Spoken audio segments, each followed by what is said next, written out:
Tingin ko po dito sa Quadcom may use against me. So, Okay. opo.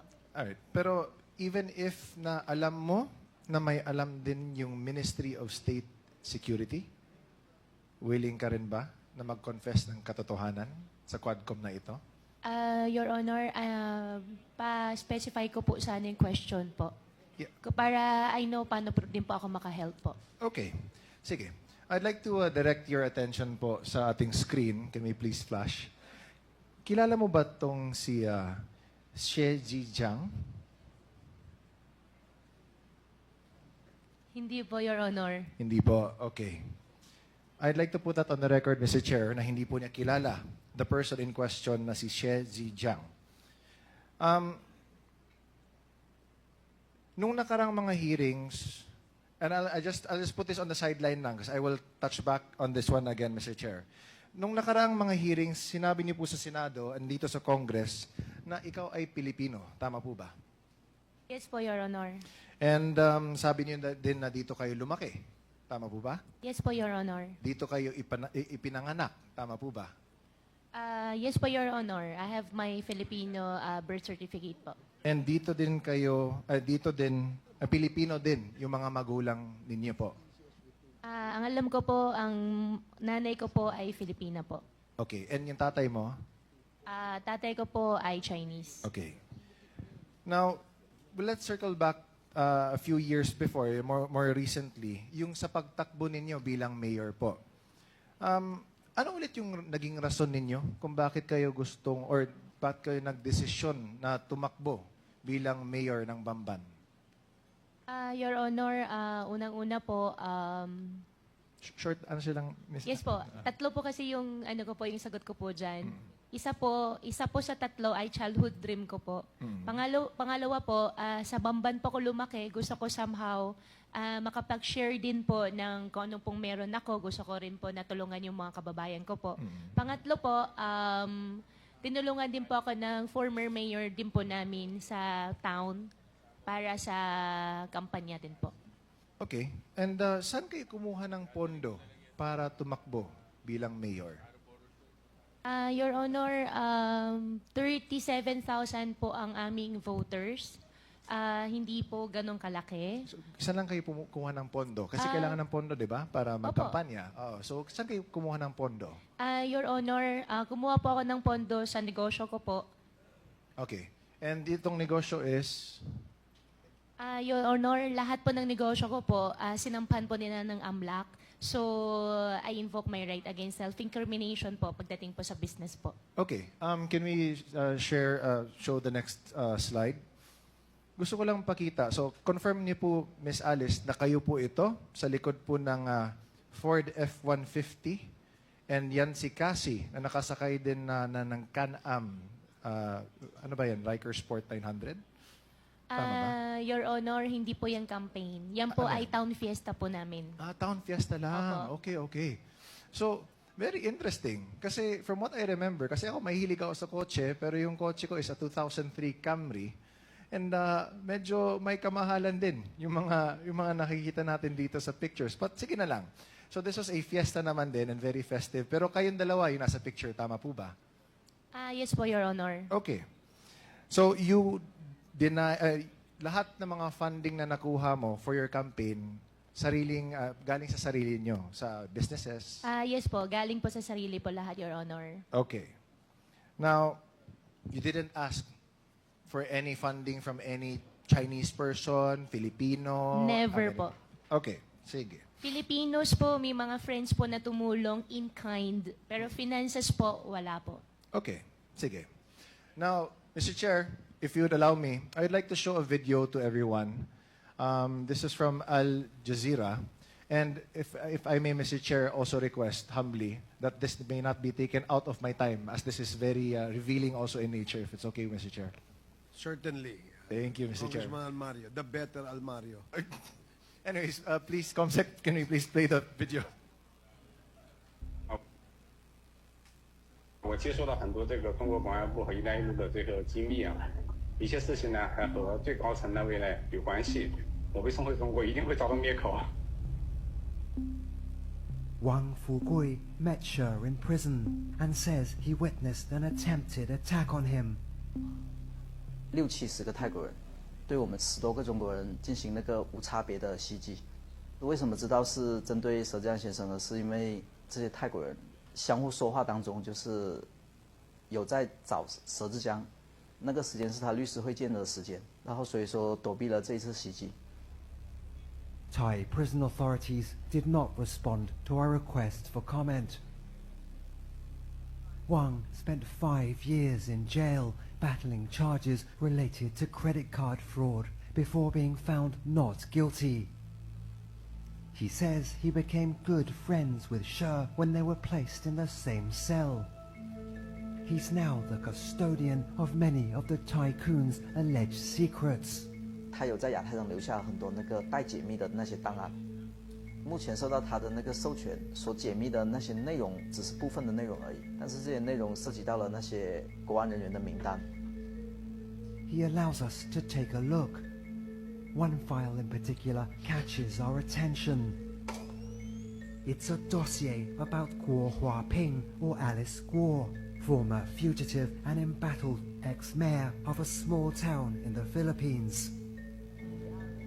Now in police custody, Guo is being investigated for alleged ties to scam operations and money laundering. He's also accused of being a Chinese spy. 菲律宾的这个郭华平的，我用这个手机呢跟他通过话，当时呢还要的。 She says Guo once asked him to help fund her political campaign. 那我更不想得罪这个菲律宾政府了，所以一直就或者没有给钱。 Guo has repeatedly insisted she was born in the Philippines, a prerequisite for office holders in the country. But She's dossier lists China as her place of birth. Guo had previously claimed she's the daughter of a Filipino woman. But according to this document, her mother is a Chinese citizen called Lin Wenyi. The dossier also lists a family address in China's Fujian province. This is what our researcher finds when he visits the local office of the Chinese Communist Party. At a nearby village, residents shown photographs of Guo recognize her as the daughter of Lin Wenyi, the same name that appears in She's dossier. They say Guo was born here and only moved away towards the end of 2002. She says he has a message for the former mayor. 郭华平跟我是不可信的，我们两个你看一下，曾经都为这个国安部卖命，你看看我的下场，要想不被灭口呢，就把真相呢，就告诉全世界。China's Ministry of State Security did not respond to our request for comment. Neither did Alice Guo Huaping. So, Mr. Chair, I'd like to point out to this committee that even if we have been making our own researches, pulling up our own inquiries, this is another source from a completely different party and is unrelated to what we do.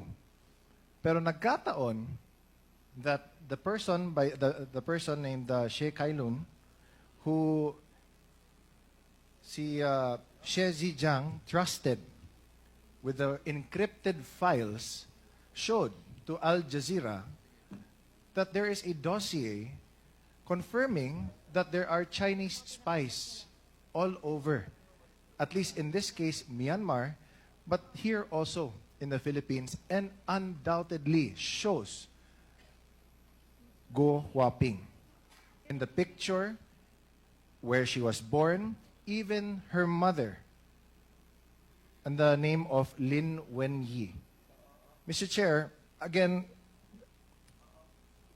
we were told, kanina nagtanong tayo kung lumaki ba si Ma'am Alice dito sa Pilipinas, kung dito ba siya ipinanganak, kung Pilipino ba yung mga magulang niya. She first said na dito daw siya lumaki, which is false. Because paano malalaman or ma-identify ng mga tao doon mismo sa address sa Fujian na nakilala nila si Alice Guo o Guo Huaping as anak ni Lin Wenyi nung pinakita nila yung picture ni Guo Huaping sa kanila. Number 2, tinanong natin kung saan ba siya ipinanganak. Nakita na nga. Doon mismo, she left daw late of 2002. Sabi pa ng mga tao na in-interview ng Al Jazeera doon mismo sa Fujian. And might we take note, Mr. Chair, na sa video, nung pinuntahan nila yung address na nakalagay sa dossier, sa encrypted dossier, is a local office ng Communist Party of China. So, Mr. Chair, I think this in itself speaks volumes na. No? Again, nakakainis na time and time again, dinideny ni Guo Huaping lahat ng mga questions na tinatanong namin sa kanya. Okay. Again, let me ask. Guo Huaping, kilala mo ba si Xie Zhijiang? Yes or no? Your Honor, yung si Jijan na sinasabi niyo po, yan po ba yung pinakita niyo po kanina sa akin sa picture? Correct.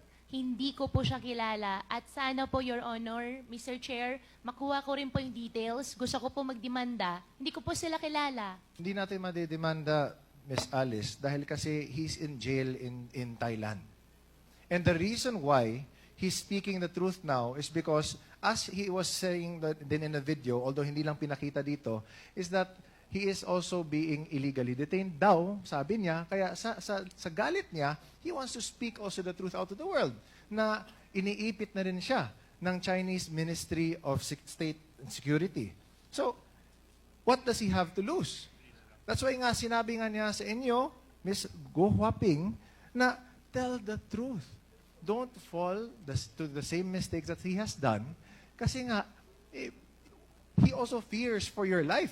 Remember, nung Senate hearing, na you mentioned na you didn't want to name names because you feared for your life.